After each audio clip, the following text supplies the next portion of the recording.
ओम शांति। आज बाबा की मुरली है 26/2/2025। बाबा ने कहा, मीठे बच्चे, तुम्हें अपार खुशी होनी चाहिए कि हम अभी पुराना कपड़ा छोड़ घर जाएंगे, फिर नया कपड़ा नई दुनिया में लेंगे। प्रश्न, ड्रामा का कौन सा राज अति सूक्ष्म समझने का है? उत्तर, यह ड्रामा जो मिसल चलता रहता है, टिक टिक होती रहती है। जिसकी जो एक्ट चली वह फिर हूबहू 5000 वर्ष के बाद रिपीट होगी। यह राज बहुत सूक्ष्म समझने का है। जो बच्चे इस राज को यथार्थ नहीं समझते तो कह देते ड्रामा में होगा तो पुरुषार्थ कर लेंगे, वह उच्च पद नहीं पा सकते। ओम शांति। बच्चों को बाप की पहचान मिली, फिर बाप से वर्षा लेना है और पावन बनना है। कहते भी हैं, हे पतित पावन, आकर हमको पावन बनाओ, क्योंकि समझते हैं हम पतित बुद्धि हैं। बुद्धि भी कहती है यह पतित आयरन एजेड दुनिया है। नई दुनिया को सतो प्रधान, पुरानी दुनिया को तमो प्रधान कहा जाता है। तुम बच्चों को ही बाप मिला है, भक्तों को भगवान मिला है। कहते भी हैं भक्ति के बाद भगवान आकर भक्ति का फल देते हैं, क्योंकि मेहनत करते हैं तो फल भी मांगते हैं। भक्त क्या मेहनत करते सो तो तुम जानते हो। तुम आधा कल्प भक्ति में धक्के खाकर थक गए हो। भक्ति में बहुत मेहनत की है, यह भी ड्रामा में नूंद है। मेहनत की जाती है कायदे के लिए, फायदे के लिए। समझते हैं भगवान आकर भक्ति का फल दे, तो फल देने वाला फिर भी भगवान ही रहा। भक्त भगवान को याद करते हैं क्योंकि भक्ति में दुख है, तो कहते हैं आकर हमारे दुख हरो, पावन बनाओ। कोई भी नहीं जानते कि अभी रावण राज्य है, रावण ने पतित बनाया है। कहते भी हैं राम राज्य चाहिए, परंतु वह कब कैसे होना है कोई को भी यह पता नहीं है। आत्मा अंदर समझती है कि हम रावण राज्य है, यह है ही भक्ति मार्ग। भक्त बहुत नाच तमाशे करते हैं, खुशी भी होती है, फिर रोते भी हैं। भगवान के प्रेम में आंसू आ जाते हैं, परंतु भगवान को जानते नहीं।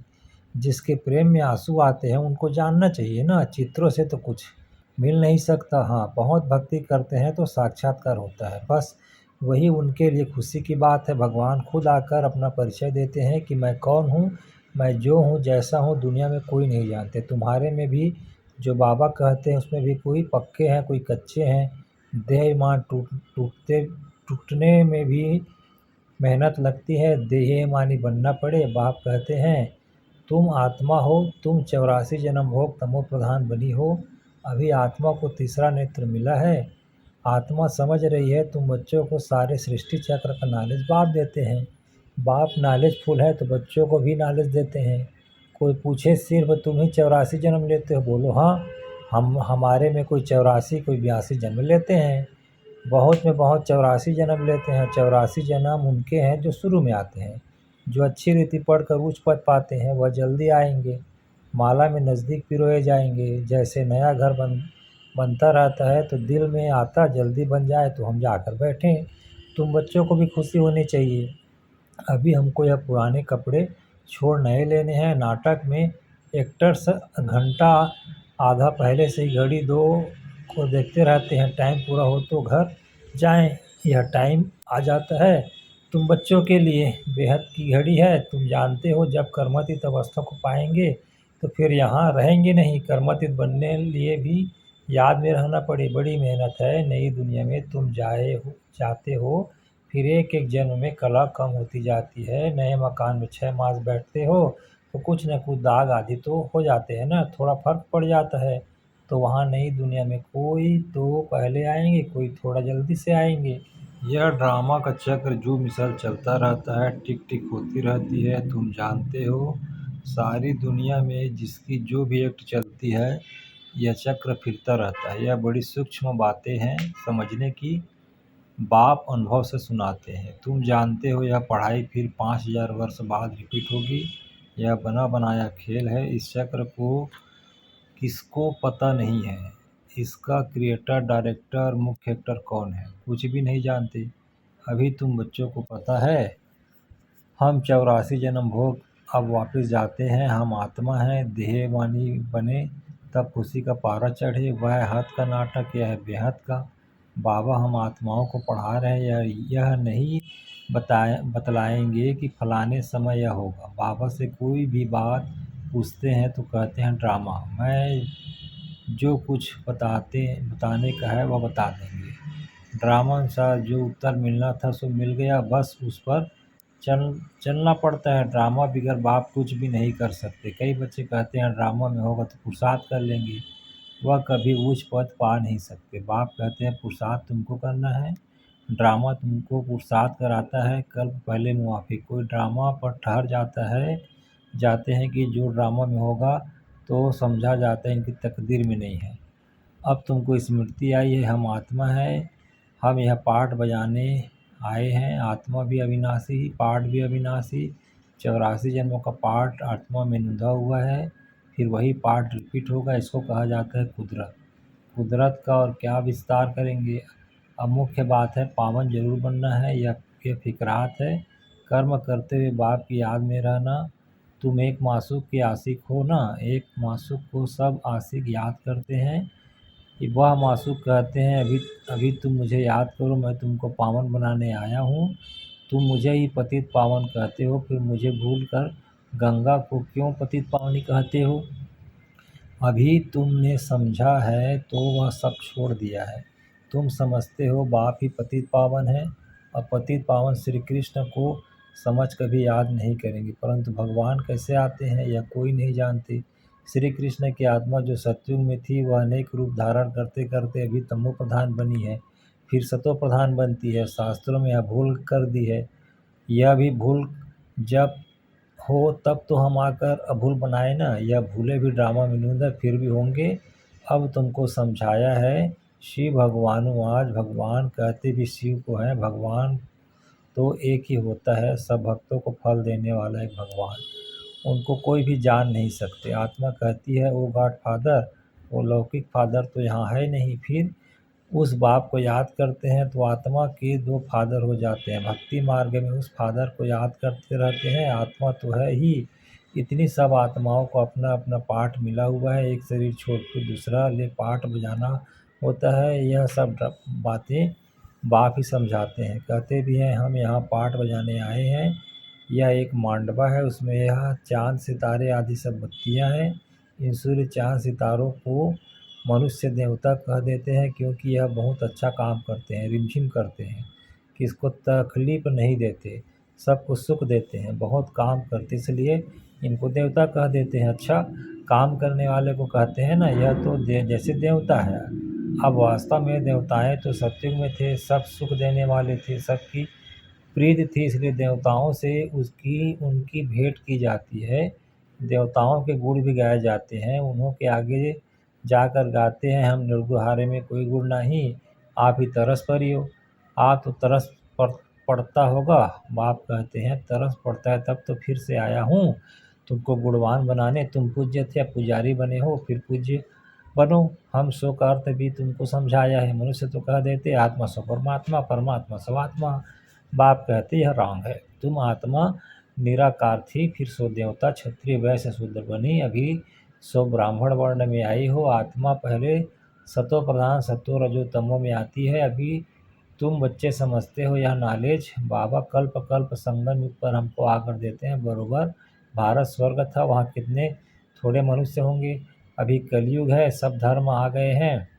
सतयुग में थोड़ी कोई धर्म था, वहाँ होता ही है एक धर्म, बाकी सब आत्माएं चली जाती है। तुम जानते हो अभी इस पुरानी दुनिया का विनाश सामने खड़ा है। बाप राजयोग सिखला रहे हैं, कोई भी आए तो बोलो यह बेहद की घड़ी है। बाप ने दिव्य दृष्टि से यह घड़ी बनवाई है। जैसे वह घड़ी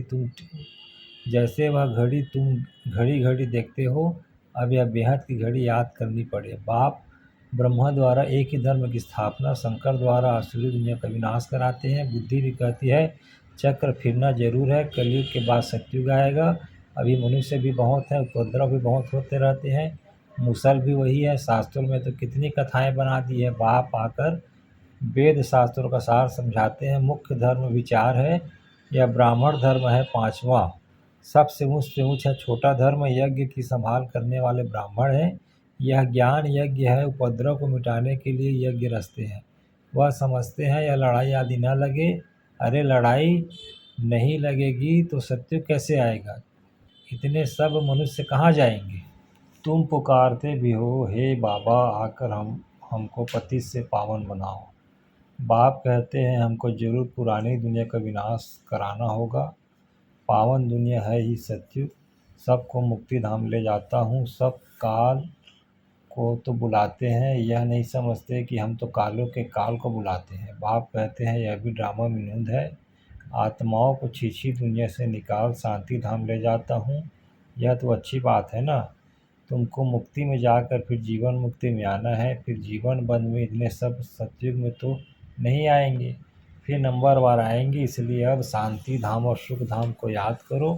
पिछाड़ी में जो आते हैं उन्हों का तो पाठ ही थोड़ा है, पहले जरूर यह सुख पाएंगे। तुम्हारा पाठ सबसे ऊंच है, तुम बहुत सुख पाते हो। धर्म स्थापक तो सिर्फ धर्म की स्थापना करते हैं, किसी को लिबरेट नहीं करते। बाप तो भारत में आकर सबको ज्ञान देते हैं, वही सबका पतित पावन सबको लिबरेट करते हैं। और धर्म स्थापक कोई सदगति नहीं करने आते, वह आते हैं धर्म स्थापना करने। यह कोई शांति धाम सुख धाम में नहीं ले जाते, सबको शांति धाम सुख धाम में तो बाप ही ले जाते हैं। जो दुख से छुड़ाए सुख देते हैं उनके ही तीर्थ होते हैं, मनुष्य समझते नहीं। वास्तव में सच्चा तीर्थ तो एक बाबा का ही है, महिमा भी एक ही है। सब उनको पुकारते हैं, हे लिबरेटर आओ। भारत ही सच्चा तीर्थ है, जहाँ बाप आकर सबको मुक्ति जीवन मुक्ति देते हैं।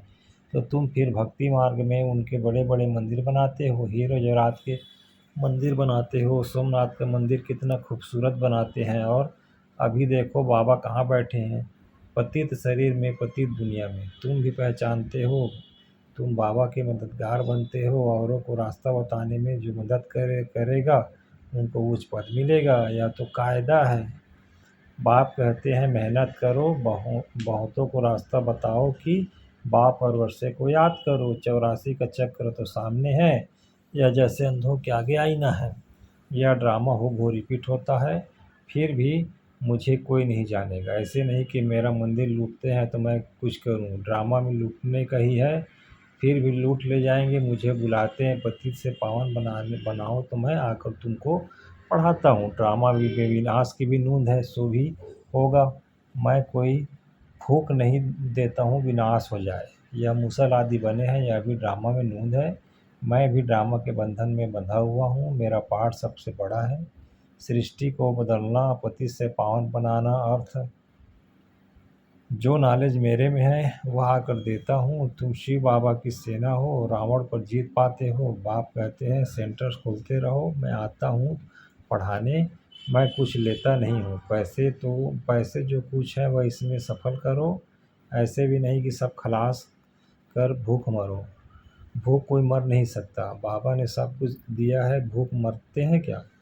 तुम भूख मरते हो क्या? शिव बाबा का भंडारा है। आजकल तो दुनिया में देखो कितने मनुष्य भूख मरते रहते हैं। अभी तुम बच्चों को तो बाप से पूरा वर्षा लेने का पुरुषार्थ करना है। यह है रूहानी नेचर क्योर। बिल्कुल सिंपल बात, सिर्फ मुख से कहते हैं मन मनाभव, आत्मा क्योर करते हैं। इसलिए बाप को अविनाशी सृजन भी कहते हैं। कैसा अच्छा ऑपरेशन सिखलाते हैं।